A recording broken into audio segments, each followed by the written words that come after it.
We got we got two we have two celebrity deaths this week. Good Lord. Stop with these fucking deaths, dude. Stop it. Hey, I'm not Just coughing stop it. it.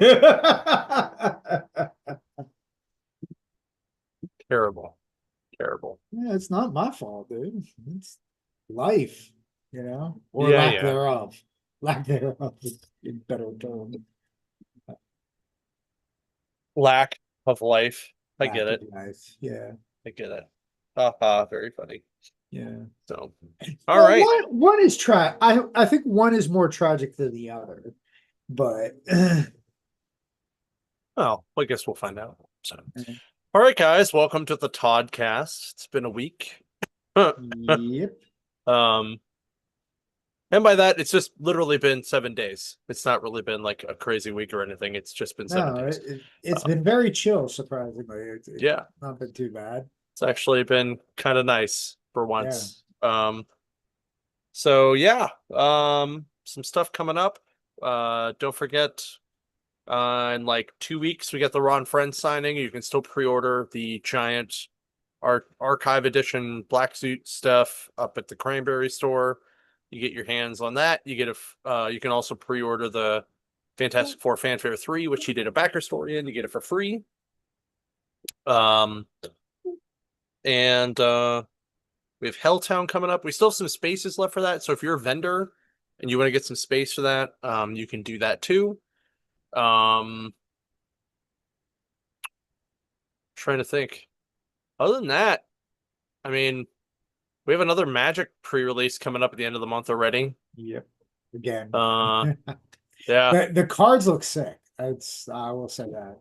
yeah. I It's the same weekend as Fantastic Four's movie release. So, so we'll be extra busy at the mills, is what you're saying. oh yeah, between the theater and the Yeah, movie, or movie. between the theater and the pre-release, it's gonna be Mhm. awesome. Yeah. Um, by the way, I'm not in town during the week leading up to that, and then we have Helltown on Sunday. So Mhm. good times. Yay. Hey, Um, yeah, it'll be fun. We'll be fine. yeah. It'll be fine. It'll be fine. Anyway, welcome. Hanging out, I guess. Just so you guys know, I did see Superman, so we'll talk about that a little later after we talk some comics, because we like to put the spoiler stuff toward the end. Um, I did also buy a brand new bass guitar today, just so you guys know. I Yes, traded he in. was. So listen, the bass I traded in was the very first stringed instrument I ever owned, and I got it Ooh, almost 30 years ago. I got it 31 years ago, and I still got over $100 for it. nice, And that nice. thing had been all over the East Coast with me. But unfortunately, it just had a P pickup, like a precision pickup, and I wanted something with precision and jazz pickup. So I ended up getting a Schechner Silhouette, and it's got some beautiful tone, 24 pickups.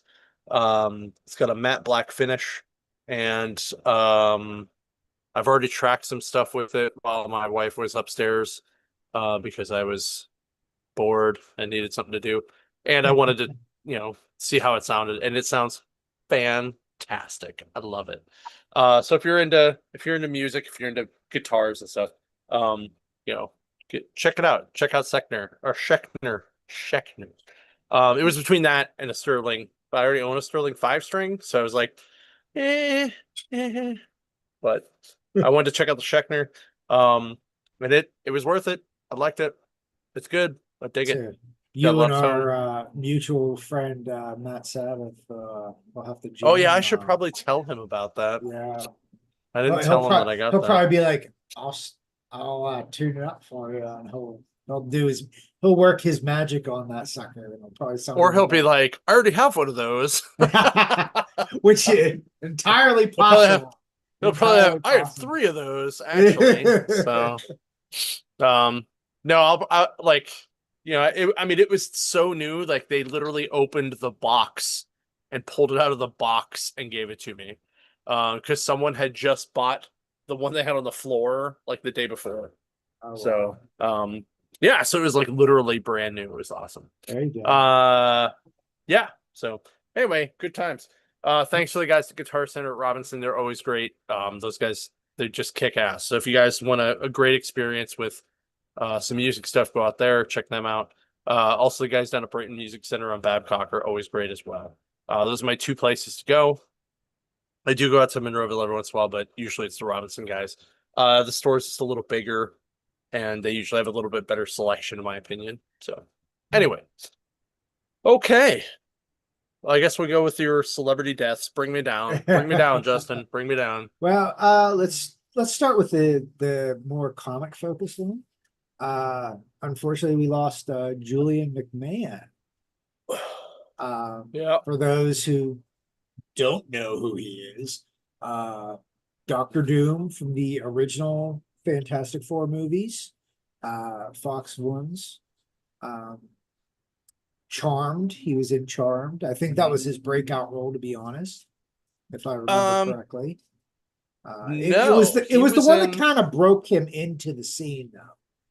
It was the one that broke him into the U.S. Yes, because he's he's actually like Australian. Australian, Yes, and he was in he was in some Australian soap operas. He was in a soap opera here. I want to say it was like All My Children or something for like it's always two seasons. All My Children's. Yeah, it was like 2 seasons. Yeah. It was very, very short. Yeah. And then, but yeah, he also was one of the main guys in Nip Tuck. Yep. Long running show. It was actually pretty. I love that show. Honestly. I did too. It was a really good drama. It was some messed up stuff, messed up subject matter, but there was still. It was definitely one of those last TV series that I think people really enjoyed and tuned in for a long time, because I think that was like 10 seasons, if I'm not mistaken. It was a lot. I think I don't think it was that long. It was check, like 8 but to 10 seasons. It was 8 to 10 seasons. It was something along that line. Like, I know it was past 5. So maybe 7 or 8. Six seasons. Okay. Yeah. So it did make it past 5 seasons. So yeah. I think you're right. I think it was kind of held up there, kind of like how people love House. I kind of put it up there like that or Lost. It was in that generation. Yes. Right. It's of course, like the last great TV stuff before streaming became a thing. Right. I'm not wrong on that. I think that's probably about right. Oh yeah, absolutely. And then again, he was in the Fantastic Four movies. And in all honesty, I liked him in Doctor Doom. He did I thought he was a good Doctor Doom. The only thing I wish he had would have been an accent. That was the only thing I always thought that he was missing. Yeah. But I thought, as far as his charisma, like, he was known through his charisma through everything. I mean, him and Hugh Jackman seem to have that Australian charisma that just draws people in. Hugh took it to a different level, but he sadly passed the cancer, is what he died of. I think not Hugh Jackman. No, not Hugh Jackman. Julian. We cannot lose Wolverine right yet. No. Not the Hugh Jackman. No. But no, he was only 56. So he was younger than Hugh, actually. So it's sad. I mean, I know he didn't do a lot of acting recently, but when you have cancer, I doubt you have a lot of opportunities to do things. So hearts go out to his family. It's sad to see someone like that for sure do so well for so long. And and our second celebrity, I don't know if I use the word celebrity, but we'll say well-known, composer Mark Snow, who composed the X-Files theme, passed away. No shit, really? Yes. He was 78 though, so he lived. He was up there. Oh man, I didn't know he was that old. Yeah. I was surprised at how old he was too. I thought he was a little younger. But yeah, he passed away, what, the day after Julian died? Wow. So yeah, it was sad. Um, Good Lord. He would have had to be like what? Like in his 50s. 40s when he did X-Files then, right? I would say late 40s, probably mid to late 40s. Wow. Yeah. Jesus. And he did Good Lord. Millennium too, I think. Yeah. Millennium. Like you're right. Yeah. Yeah, yeah. I actually looked him up just to see what else he did. Because he composed several things here.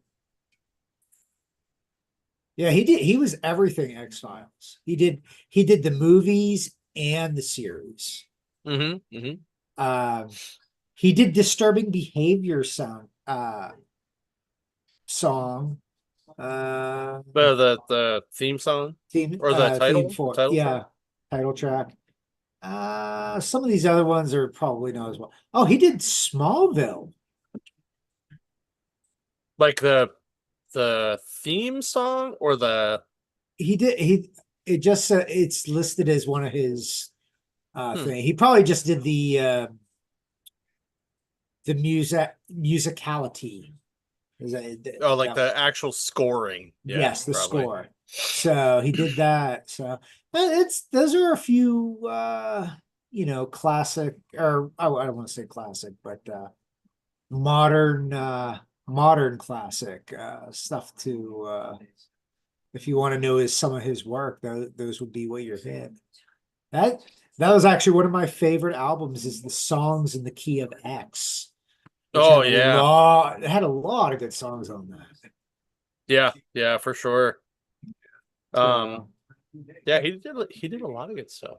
So, yeah. well, So that is a yeah, bummer, yeah, actually. 78. Uh Man. wife, 2 kids. So condolences to his family as well. Hmm. I just hope he knew that he was appreciated, like talent wise. So all of us X-File fans, we will always remember that theme. It always gets stuck in Right. your head. Oh, dude, he did Birds of Prey.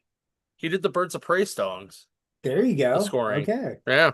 Okay. And Very good. Ghost Whisperer, Blue Bloods. He did Blue Bloods. Okay. Hmm. Yeah. I'm looking for So stuff that he did like a shit ton of. yeah. Falcon Crest. You Yo. guys remember Falcon Crest? Wow. That's going back. Right? Uh oh man.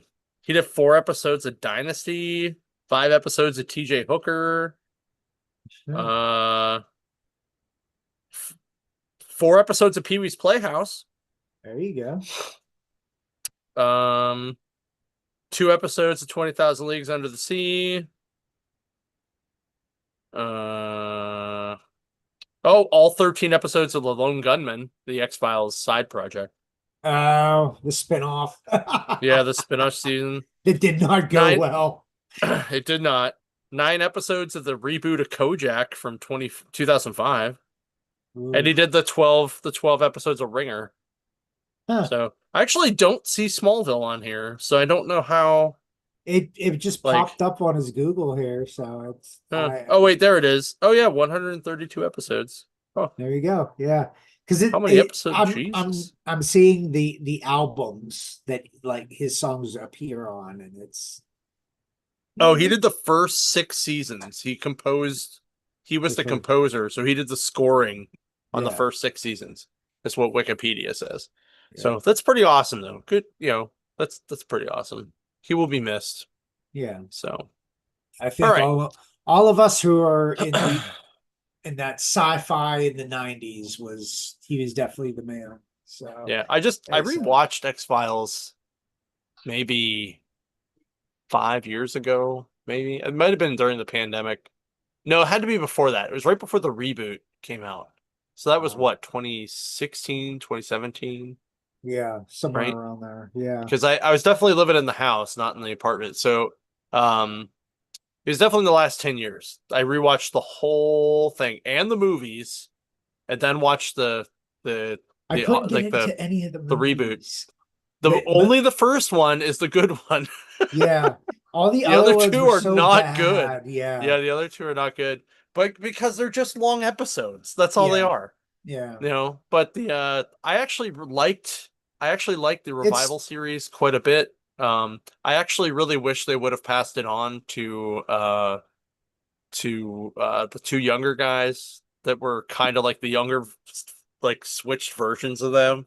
I yeah, really thought that would have worked out, like, because I really like those actors and I think they would have done very well with it. yeah. Um, but I also think that there's too many people that are like, if it's not Mulder and Scully, it's not X-Files, you know? Yeah, and So, they're not wrong in that aspect. Is part of the best part of X-Files was the relationship between the two characters, and right. you know David Duchovny and Gillian Anderson. I don't want to say that was their opus, like that series was their opus, because they did a lot of other cool stuff after X-Files. Both of them did. Um, but I will always Did I know ever them through X-Files more than anything else. did I ever tell you that I saw David Duchovny's band once? No. Is it as It good was as Keanu Reeves band? no, No. no. Keanu Reeves' band's actually very, very good. Good. Yeah. Um, Yeah. so David Duchovny's band is like, oh my God, how do I even like it's like if the Beach Boys wanted to be a little bit more now, A but modern like version of the Beach Boys, but huh? like it's like if the Beach Boys and uh and like oh, who can I even compare it to? Like um oh, who the hell, what's his name? Fuck. The Your Body's a Wonderland guy. You know what I'm talking about? Um oh, what the hell's that dude's name? Um uh Shit. Anyway, um so it's yeah, it's like a modernized, like beachy rock, soft rock band thing, Okay. like light rock, not yacht rock, but like light rock. But it was actually pretty good. It like I saw him at Ultra Bar, after Oh the wow. first Pittsburgh Wow. after the first Pittsburgh Wizard World, because he was here as a guest and his band happened to play here, and Huh. Todd got tickets to it and he took me with him, and it was Nice. actually pretty cool. It was so hot that my glasses were fogging up the whole time. Oh It's yeah. crazy. It got hot in that place all the time. Yeah, it Uh was awful. I saw Eve Six there like right before they closed, or huh. before they turned it back into a church, I should say. So, Uh, but all right, let's start talking some comics before we get too far into the weeds here. So, all right, my first book, Green Lantern Corps #6. Mogo's on fire, kind of. looks like So it. this this book, um, so honestly, it's continuing on. There was a surprise in here that I did not see coming. But the one thing I will say is the art is so weirdly inconsistent in this book. Like sometimes people look great, other times they look not so great. It's very like, especially Sinestro. He looks so he looks like someone squished his head. Yeah. Like he's supposed to have like this taller head, right? Yeah. It looks like Yeah. someone literally squished his head and his head is like oval shape in the other direction now. But like Jessica looks good. Anyway, um, so basically Jessica tells the Corps that they need the lanterns from the other planets or the remnants thereof. So Sinestro goes, okay, I guess I gotta go to old Korrigar and get whatever's left over the Yellow Lantern battery. Cool. So he goes there and Joe is like, Jess, you need to get away from the desk. We need you to, take a break. So come with me. So she's like, fine. So as Sinestro's leaving, Vexaru is like, hey, I heard you're leaving. Can I go with you? And he's like, well, you picked an excellent person to be your teacher. Come with me, young one. So Jess and Joe go and they actually figure out that the thing in distress that they're looking at is Mogo, and he is literally on fire. Um, so as he's trying to heal himself, he thinks they're also parasites or some kind of thing, and he's like kicking in defense mode, and he starts sending giant constructs at him. They eventually get him to calm down. That part's actually not that awesome of the story. It's just kind of moving the story along. The cooler half of this story is the Sinestro side. So Sinestro returns to Korrigar. The last time we heard about Korrigar, if you'll remember, was in Super Sons, or I should say Sinister Sons, because we run into the Sinister Sons. They have literally rebuilt Korrigar because Sinestro's like impossible. So they run into them and they're like, yeah, we rebuilt this. We'll give you the grand tour. And it's funny because they show them like the water tanks, and they even have Major Tom and Melville, the giant space whale, in there. And like he's like, all right, cool. Well, I'm gonna take the battery back to Oa, and Simpson's like, no, no, you're not. um, so him and Lorzod start literally fighting with him, and they like punch him and they slam at him, and Lorzod grabs a hold of Visidru or Vexaru, and she literally slams Lorzod into a giant tower with a ram staff and yells, "My name is Vexaru of the Green Lantern Corps, and no one touches me without my permission." Because he grabbed her leg, right? Mhm. Uh Valzod or Lorzod's then goes, I think I'm in love. um so basically they all have a big fight. And Simpson basically is like, you can't take the battery, but there's an nth metal ship you can kind of take that's over here. He's like, okay, cool. And then Sinestro says, I'm proud of you. And he's like, cool. And then there's this awesome interchange toward Lorzod and Simpson where he goes, she's hit me so hard, Simpson. Uh, I've never been hit that like that. It was awesome. Simpson goes, come on, we need to fix that dent in the water tank before Melville complains. And Lorzod's just like, so awesome. So, uh, and then that's pretty much where it leaves off. So anyway, I had a lot of fun with this book, mostly for the Sinister Sons. I miss those guys. I wish we'd get more of them. My biggest turnoff though was the art. It was definitely a down from normal stuff. So I'm going to give it a 6 out of 12, only because like the art being down and only like really enjoying like half the story for the most part, because the other Mhm. half would just kind of move the main plot along. Um and they drew my boy Sinestro like his face so squished. It's real bad. So but yeah, that's my book.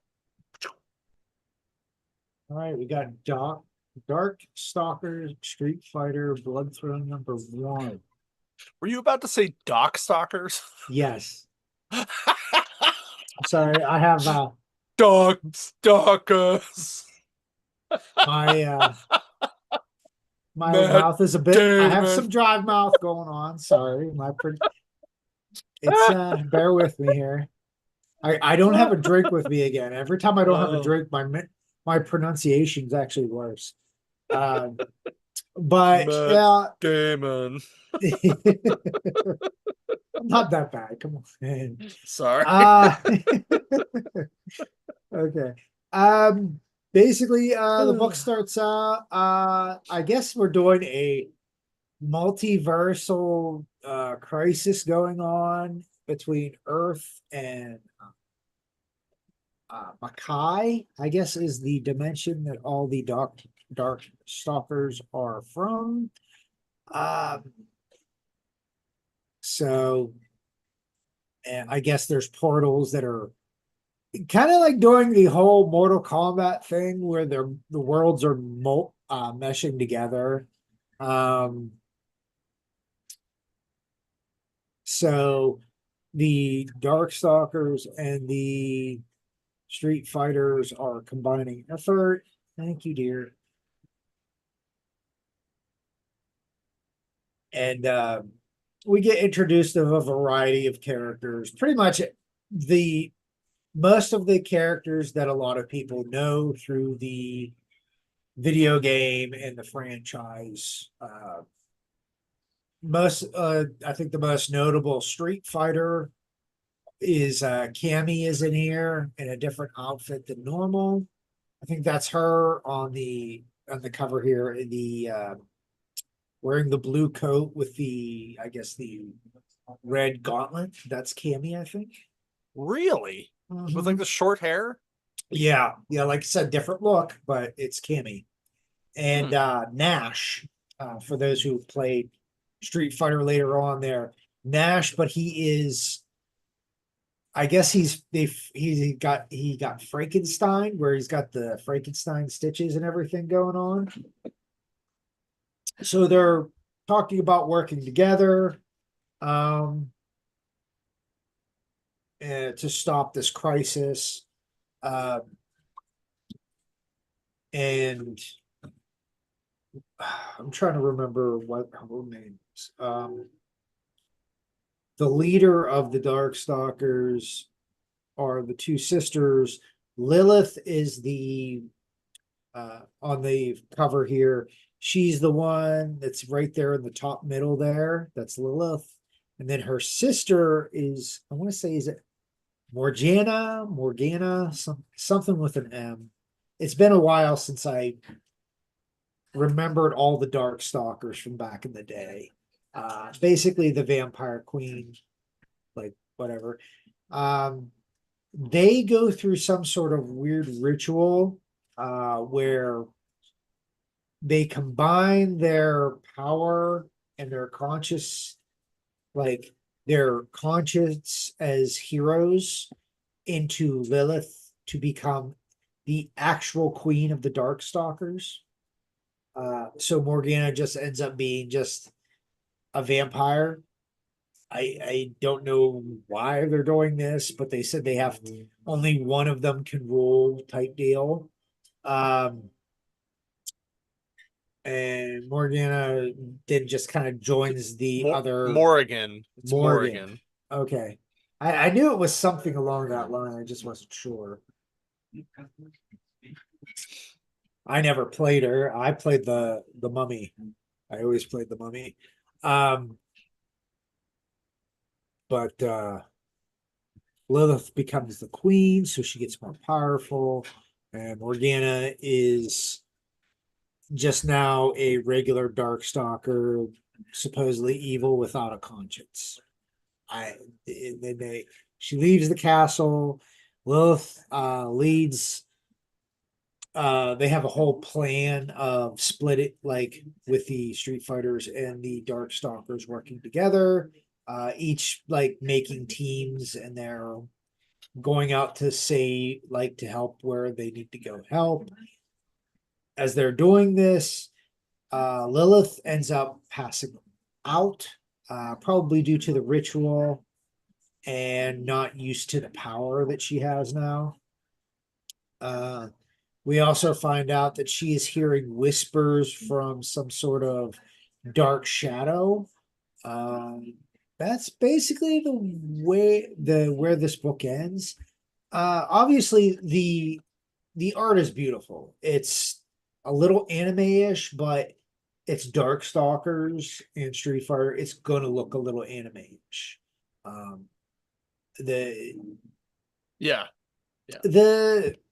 The story sounds cool. I am getting kind of sick that everybody has to do a multiverse now, and we all have these portals merging worlds together and stuff. I wish people would like come up with something a little bit more original, please. Quit doing multiverses in every book now or every franchise. It's getting kind of old. But beyond that, I thought this was a solid book, especially since I don't think I've done a indie Street Fighter book in, I want to say about a year or so. Uh, yeah. Because Well, you I did the think, Ninja Turtle one. yeah, yeah, that's true. That's the last That's one been you about did. a year. That's been a year. Yeah, that's about right. Yeah. So okay. So, but this was a little different though, because that was Street Fighter characters a lot of people know now. Like even people who weren't into Street Fighter.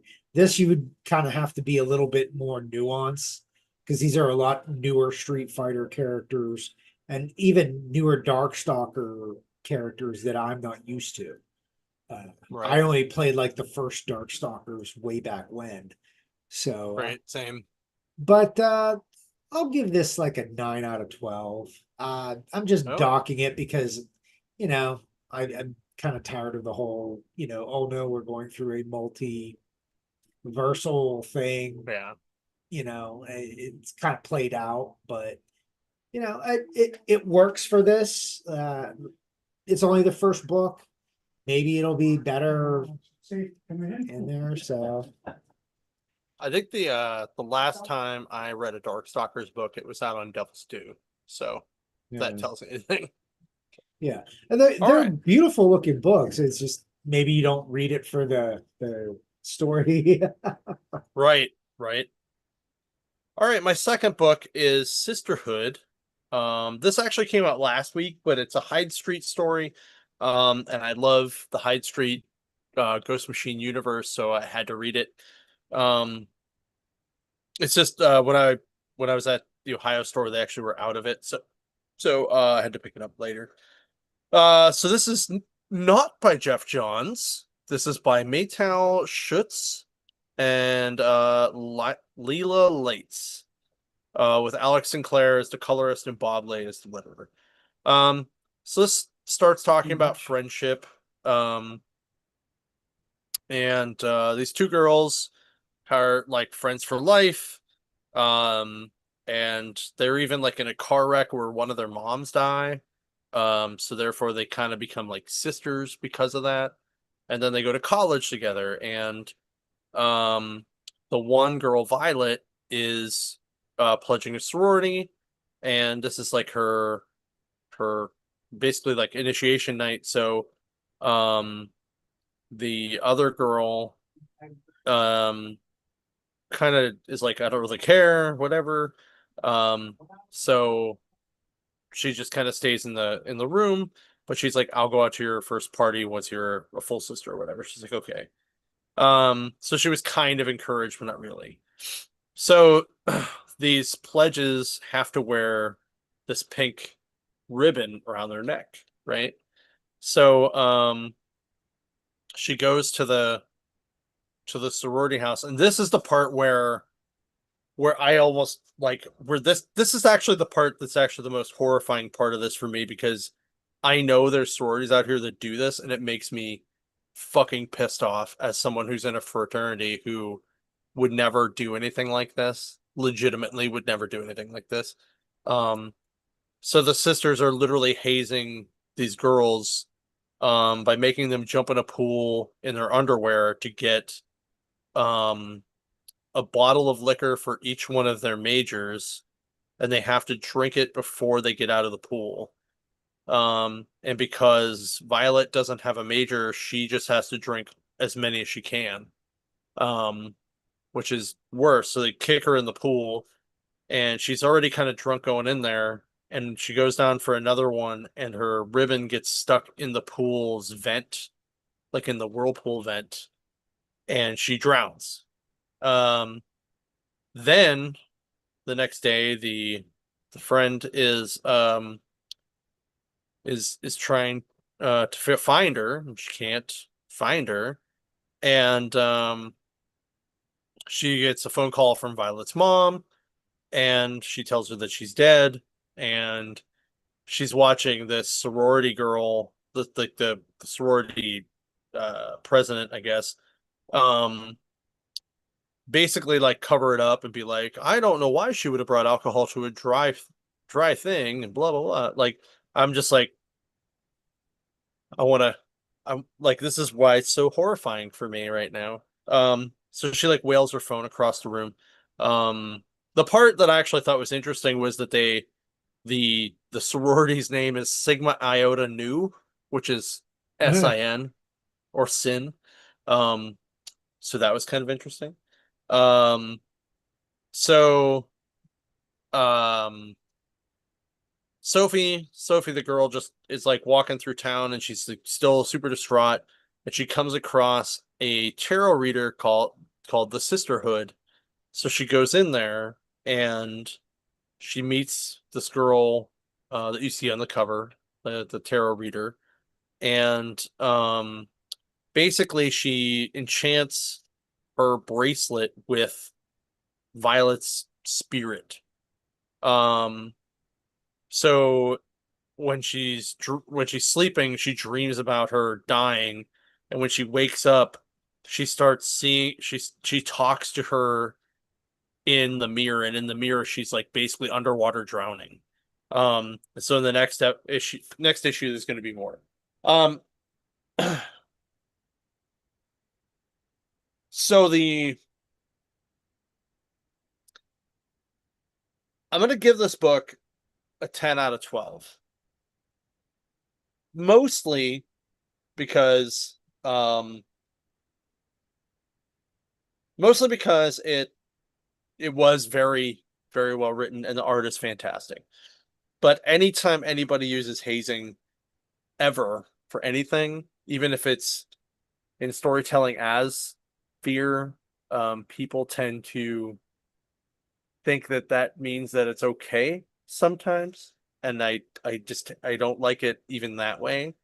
Like, I don't even like watching like shit like Big Brother because I feel like I'm just watching people haze each other, right? It's So basically that's what why it I'm is. yeah, oh yeah. Oh yeah, yeah. And they're like, "Well, they signed a waiver." I'm like, "I don't give a shit. Like, it's the Yeah. same shit." Um Shouldn't be this treating is human beings that way. right. This is still why people do it and they think it's okay because they're like, "Well, Yeah. they do it on TV." Um Mm. so that's why I'm giving it a 10 out of 12. It was very good. Um I think it could have I think the story could have um moved along a little bit better. There were a couple moments where it was kind of like but I thought it was overall very well done. Okay. We got Wolverine and Kitty Pryde number 4. Uh, we left off with uh Kitty.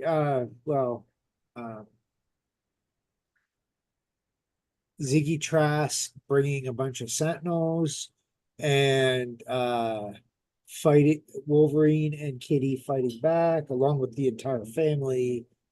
Um, and then um, all of a sudden, Kitty and Ziggy their bodies are kind of being absorbed into an entity that we find out they call themselves Domina. Um, and it looks like their body, like what's happening is they're sucking their essence, um, leaving their souls, but their bodies are turned into basically like mega sentinels. Um, so they're sitting there and they're watching these mega sentinels that are their bodies now attack their friends and family. Well, Kitty's friends and family. Wolverine is attacking Domino. One. Um, Kitty and Ziggy come to an understanding that in order for them to uh, live life again, instead of being they're just being floating souls, they got to work together and defeat this Domino. Uh, while they're doing that, again, everybody's trying to fight but not hurt the bodies. They do end up starting to retake their bodies because apparently Wolverine's claws actually does hurt. It actually does hurt Domina, even though it seems Domina has Kitty's phasing power. I don't think she quite knows how it works as compared to Kitty, who has had this for her life and has been training with it. They do end up taking back their bodies, but the problem was they switched the bodies around. So Kitty is in Ziggy Trask's body, and Kitty is in, and Ziggy is in Kitty's body. They do end up feeding Domina. She ends up, well, I don't want to say I want to say it ends up evaporating, sort of. So they're in bodies, but they're switched. But they're in the Udal Eros dimension, because that dimension has been open this entire time. So they're all speaking Japanese, except Ziggy doesn't understand Japanese. And the giant ice statue from the dimension is starting to move. So I believe this is where the next battle is going to end up. Maybe Domina took residence in that giant ice statue. We don't know yet. We will find that out in the next book. I'm going to give this a solid 10 out of 12. I like the fact, again, it's the art is excellent in it. It's like my only issue with the art is actually this cover. This cover to me feels off. I don't know why. Wolverine looks off in this a little bit. Maybe it's just because you know what this reminds me of, and I don't know why. It reminds me of that Klaus Janson Daredevil cover with Wolverine on it, where like he's got the dude on like by his claws, but his claws are actually upside down, yeah, right? Like they're coming but out that's of his but that wrist. cover people like, for the most part, as much as that's made fun of, the rest of that cover is fine. Yeah, but I know, this but is I don't know. But it's also who did not this cover? I don't know who did this cover, to be honest. But it feels a little off. It feels like they didn't add enough lines to it. But the story is solid. I actually kind of like this continuation of this from the original series. But Claremont's writing it, so it doesn't surprise me, because Chris Claremont can still write good, solid stories. So yeah, 10 out of 12. Alan Davis. That's an Alan Davis cover. Okay. He usually does better. Just looks off to me. I don't know. Yeah. I mean, I can see it now that I looked it up. I'm like, I can see that. I can see that being Alan Davis. I mean, Kitty looks fine in it. It's just Wolverine just seems a bit off. I think it's his hind leg, like his back leg. Yeah. His foot almost looks slightly, very slightly off. I mean, but like if you've read all of like, Excalibur, like the Alan Davis Excalibur, I'm like, yep. As soon as I saw it, it said Alan Davis. It's like, yeah, I can see that now, because it's very much so that. So, Yeah. All right, my last book, Fantastic Four 1, the new Ryan North and Humberto Ramos book. So I kind of picked this up on a whim because I'm not like a huge FF fan, but I was like, oh, they're rebooting again, but it's not really a reboot because it's still Ryan North. He just switched artists. But he made it like a pickup.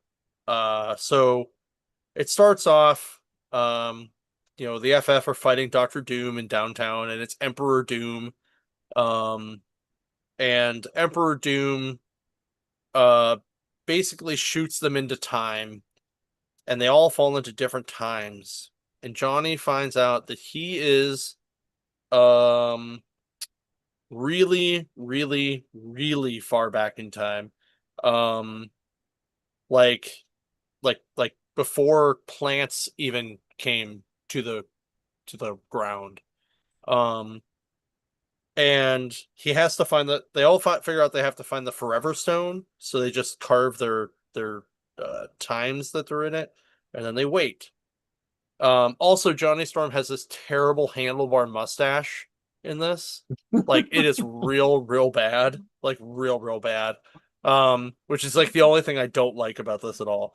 Um, Ben ends up in the Jurassic period where he's like, beating up on dinosaurs. He actually has like a pretty fun, like, headbutting of a dinosaur panel. Um, Reed is stuck in like medieval times. And his story actually wasn't too bad. And then Sue is stuck really far in the future, so far that the she has to stay invisible because the world, like the sun is so hot at this point that the oceans have evaporated. Um Ooh. and she can't find the Forever Stone because it is doesn't exist that far into the future. So Reed is actually the closest to the regular time, but he's just in regular but he's still in um like medieval times. So she was like, crap, my brother's dead, my best friend's dead, my husband's dead, and pretty soon I'll be joining them. And then it says continue next month. So while I'm not a big FF guy, I really enjoyed this book. I had a lot of fun with it. I love the art. And I thought the story moved well and fast, and I also think that Ryan North really understands the characters. Um, I don't think there's a lot of writers that really get the Fantastic Four. I think Ryan's one of those people. Um, I think him, Mark Waid.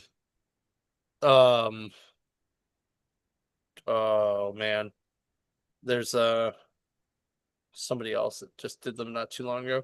Anyway, there's only I would probably say there's like 6 writers that I would consider really understand the Fantastic Four. Um, but Ryan North is definitely one of them, and I think he did really well with it. So I'm gonna give this book an 11 out of 12. Nice. So the only reason I gave it a dot is because Johnny's handlebar mustache is awful. Awful. Deduct one egg. It is so bad. So bad.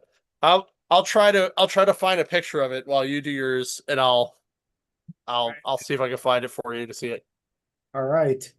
For those who have been waiting for this, Planet Death #1. I decided to give this a shot, just because there wasn't a lot of books to choose from this week. It was either this or I was going to do Cap, #1 from last week. But I figured since New Dimensions, we have two variants, right? Mm-hmm. For this book. Yeah. Yep. 2 variants. So I figure it was my duty this is the podcast. I have to at least give my honest opinion of this book. My very first Bad Idea review as well. So I've never done another Bad Idea book. So we are introduced to a Corporal Scott as he awakens from basically a Matrix chamber. This basically looks very Matrixy from the beginning, where all the soldiers are kind of in these little pods that are kind of like, when Keanu wakes up and he has all the things attached to him. Same thing. A little bit more militaristic than the Matrix, where it was more alien-esque. This looks more military. And we see several soldiers being shipped out. kind of like an assembly line, where they're all hanging and they're being put in their gear and everything. It looks like they're partial cyborgs, but they're still human, because he's always referring to going home. He's going home. It seems to be what his focus is. One of his fellow soldiers, I guess, was like, I can't wait to get home to Nebraska. And Scott is like, oh, I've never been to Nebraska, so I'll take your word for it. They they're being shipped down for the to do this battle on this planet. It doesn't really get into specifics on what the planet's name is or anything, just that they're going to another planet to either defend or conquer. I'm not sure. These look, the combatants look like mutated werewolves or demi-human type deal. And as they're coming down in their ships, the ships are being shot down. Even some of the, as they escape their ships, and their parachutes are being shot down there. It seems like there's a lot of literal death in this book. That's the name, probably. But Scott is just focusing on the mission and trying to get home is like his big thing in his head. The battle starts. They get overrun with these werewolf demi-human things. He gets knocked out. While he's knocked out, he dreams of his family that looks pretty normal. He wakes up and proceeds to find his way back to the battlefield, and you just see this big, glorious battle of destruction, fire everywhere, brimstone everywhere. That's pretty much the way this book ends. It's not a lot of complex thought in this book. Very beautiful art though. Beautiful, detailed. I don't know how much like this, if the story will pick up after this. I'm hoping it will. It's just kind of concentrating on Corporal Scott here, and that's pretty much it. You really don't get a lot of details for everything else, but yeah, I'll give this like, I'm gonna give this like a 7 or an 8. Just because I wanted more story. Like the art saved it. The art is definitely top notch. There's a lot of awesome artists working on this book, and I'll give the next couple of issues a shot to see, if this goes anywhere. But yeah, it's a beautiful book. I give it that. Nice. All right, here we go. Look at that monster. Oh, good God. Right? He doesn't even have the hairstyle to match it. Right? That's what I'm saying. It's like so bad, right? So bad. At least give him like a mullet or something. If you're gonna have the handlebar mustache, he has to have a mullet. That does not look like a mullet to me. That looks like his normal hairstyle that we're used to seeing with, where it's like the kiddish, the guy in his 20s, wildish hair, but then he's like handlebar mustache to look like. I just love that. I just love that when I was looking it up, it just, everything was like Johnny Storm, pansexual icon, like came up like everywhere, and I was like, yeah, I can see that. Yeah, okay, yeah. So, all right, so now it's time we're gonna talk about Superman. So, spoiler free, but if you don't even want to hear that, GTFO, love you, bought. But if you want to hear the spoiler free, here we go. This would be short, simple, easy. So, because I know Justin hasn't seen it, I don't know when he's going to see it. I don't think I'm Um, gonna see it. I'm not a big okay, well then you Superman may not buff. even care. So, so firstly, I will tell you that there is no political agenda in this fucking movie. Like, Fox News can go fuck themselves. We'll just say that, right? Like they're speaking out their ass. Like anyone who sees a political agenda in this movie is looking for one. We'll put it that way. As a Superman story, as a comic book movie, um the way I put it is it felt a little bit more like a Keith Giffen Justice League story that happened to focus on Superman, right? Um, because the cast of characters definitely played into the story, um, but they didn't overshadow the story, but they definitely all took parts in the story, and there were a lot of them. But they didn't overpower the story. But it was close.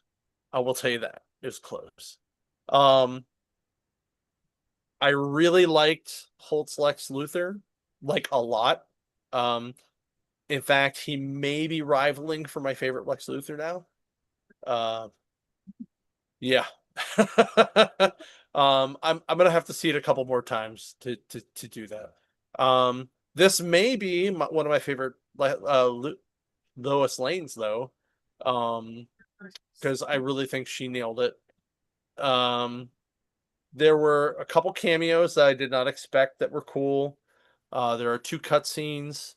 Overall, it is an easy story. It's not the best story. It's not the worst story, but it's an easy story. So, if you are a fan of like I said, the Keith Giffen Justice League, and if you're a fan of like the Straczynski runs of Superman, I think you'll like this a lot. Um, but it definitely did have more of a like him trying to get in touch with humanity in him tone than the Zack Snyder stuff did. There wasn't as much like vengeance and well, there's vengeance and evil because it's Lex Luthor, but it wasn't like as dark and gritty. But it definitely had its moments. Um, but they definitely brought Superman up to now. Like this is how he would be in the now. He speaks like he would now. Uh, he speaks in mannerisms like he would now. Um, and the last thing I will say, two things, two things. One, my boy Manny, he asked about the engineer. I will tell you, her face does not get covered the entire movie, but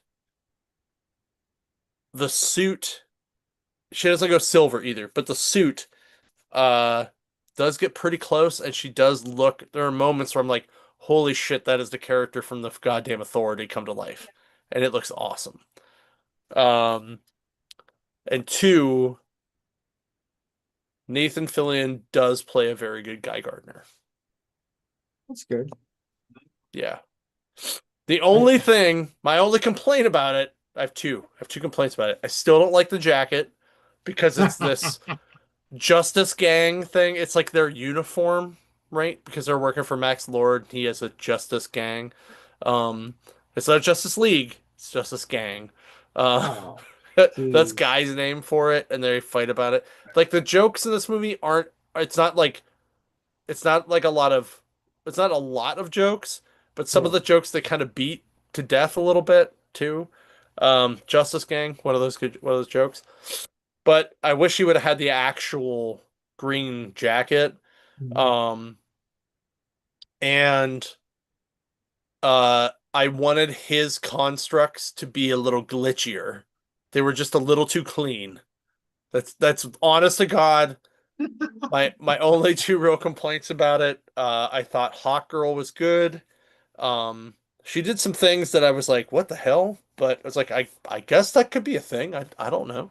Um and this Mr. Terrific, I think actually is at least as good, if not rivals the one from um the Arrow show. Um Okay. because that guy was real good. Yeah. Like real Yeah. good. Um and Metamorpho was very good. He was actually in less of the movie than I thought he was going to be. Um, and yeah, but I really liked Lex. I liked the dude who the cast as Jimmy. I liked the Cat Grant. Like everything else was just good. Like it just felt good. The Ma and Pa were great. They don't focus too much on that. They don't focus like I think they're only in Smallville for like maybe 5 minutes in the whole movie, which is crazy because usually it's like a lot more. Yeah. Um, but I would put the tone of this movie somewhere between the Christopher Reeves and Man of Steel movies. Like Mhm. there are moments where it definitely is very Richard Donner. And Yeah. then there are definitely moments where it's like borderline, Zack Snyder. Um, but overall, if I have to give it a an egg rating, I'm gonna go with an 8 out of 12. Um, just because like I'm not a huge Superman guy anyway. Um, but here was the only other thing that I thought was a little weird that bothered me is when they cast him and Lois, he's like at least a full foot taller than her. Like it is weird. I'm just like, that's just like what the hell, man? Like he's like she's looking at your like nipples. Like that's her eyes are with your man titties. Come on, man. Like, um, Crypto hilarious.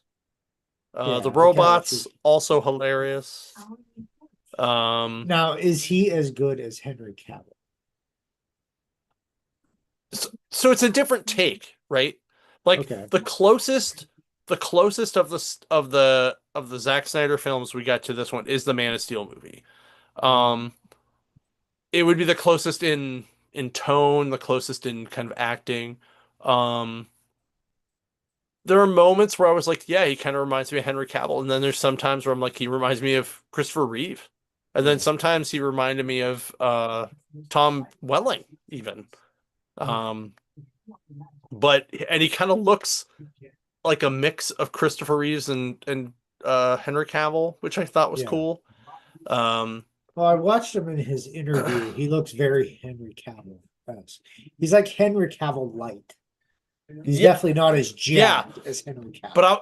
I, but when he's in the suit, he looks like, depending on the angle, he looks like Christopher Reeves too.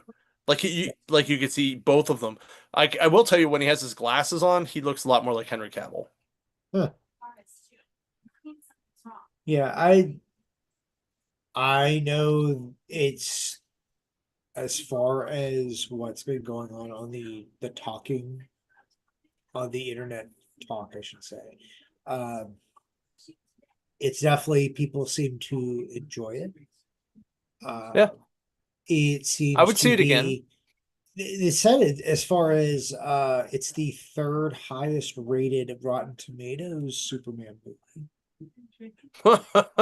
Which actually that's not bad considering how many Superman movies have been out. That it's So number wait. three. So so what? One, two, and this one? Yes. Oh wow, wow. Yeah. So well, it's as far as the Well, rating goes. You know, I it's mean, yeah, Rotten but Tomatoes. think about the other options. You have three, which was garbage. Yeah. Four, which was real garbage. Which- Returns, which was well acted but poor shit script. And then you have the Snyderverse. Yep. Yeah. But it got like an So 85% Rotten Tomatoes, something like yeah, that. yeah. And I mean, I would give it that. Superman 1 was like 89, and I think 2 was 87. So the Oh, fact okay. Yeah, it's that close. So that's good. Uh, again, I'm hearing the woke thing put out. Apparently, people do not know that Superman is an alien because apparently we there in the universe of we don't know what's going on unless Fox News tells us to. Um, we don't know that he is literally an alien from another planet. So that means Yep. henceforth he's an immigrant. Yeah. Henceforth, that's why it was written to begin with, since the 30s. So we're having the discussion all again. One of the guys in the comic book groups that I'm on Facebook is like, can't wait to see them freak out when X-Men comes out, and they're like, holy shit, what is this woke crap that's here? When have X-Men been woke? Well, since the 1960s, they're dipshit. So it's the amazement of people, not realizing. It's like, look, if you don't know the subject matter, maybe you should research it. Google is free. Go to one of our stores, pick up a Superman book and read it. How about that? But I mean, every fucking Superman movie they talk about it, but most people see, and I get it because he's in the Justice League of America. Yes. He's often depicted with like sometimes a big ass American flag or the eagle, right? The eagle on his arm statue. And he's also, truth, justice, and the American way. Yeah. However, like that's because he's like the most illegal definition of an immigrant, because you don't get more illegal than another fucking planet. Grew up poor on a farm. That's definite sin nowadays. That's Low class on a farm, moved to a big city, keeps a low profile, works in the news, like, and then helps, and then fights billionaires and the corrupt, like, but also tries to not do collateral damage, right? Yeah. So, the way this movie worked out, like the way this plot actually ended up being, I was like a little like, huh, that's an interesting storyline, but it felt very like I could have seen this story being written by Strack, like as a comic. Um, at least the Superman part of it, the Justice League ish part, meh. um, but I really like there is some really good Green Lantern moments. I will tell you that though. Um, like there's a moment where they make fun of his bowl cut. Like it's real good. So, and then like they allude to some other Wildstorm properties in there too, which are kind of cool. Um, I thought it was neat. So, yeah. But anyway, so go check it out. I recommend it. I thought it was a lot of fun. I would see it again. I probably will see it again. I don't know if I'll see it again in the theater, but I definitely will watch it again. I went out to Phoenix, by the way, to see it in their it's like PDX, whatever. It's kind of like their version of Dolby. It was really good. It was like $16, I want to say. I saw it at like 2 in the afternoon. And it was really good. The theater's super nice. Like leather seats, recliners the whole way back. And they have little trays, like swivel trays. Like you don't see that in a lot of theaters. Yeah. Not anymore. No. No. All right. Well, that's pretty much all I got. So, unless you have anything else. I was gonna say, not really. It's been like I said, been a quiet week, nice kind of everything calming down a little bit, maybe a little bit, all the summer movies coming out, everybody getting ready for, like I said, Superman came out, Fantastic Yeah. Four will be the next at the end of the month here. So Mhm. people are looking forward to that. I think they came out with the final trailer, Yeah. the final trailer. Oh, that reminds me. Did you see the Red Sonja trailer that dropped today? I did not. I didn't even Live know that they're. action, I did not even know they were doing a live action one. live So action Red Sonja. who's Red Um, Sonja? What actress is doing which she's one? some Italian actress. Hold on. Um, so Um, so no one that we would like we okay, would know. okay. Hold on. So Red Sonja is being played by Matilda Lutz. Okay. I don't think I know anyone in this movie. Uh, Veronica Ferris, I know her. Uh,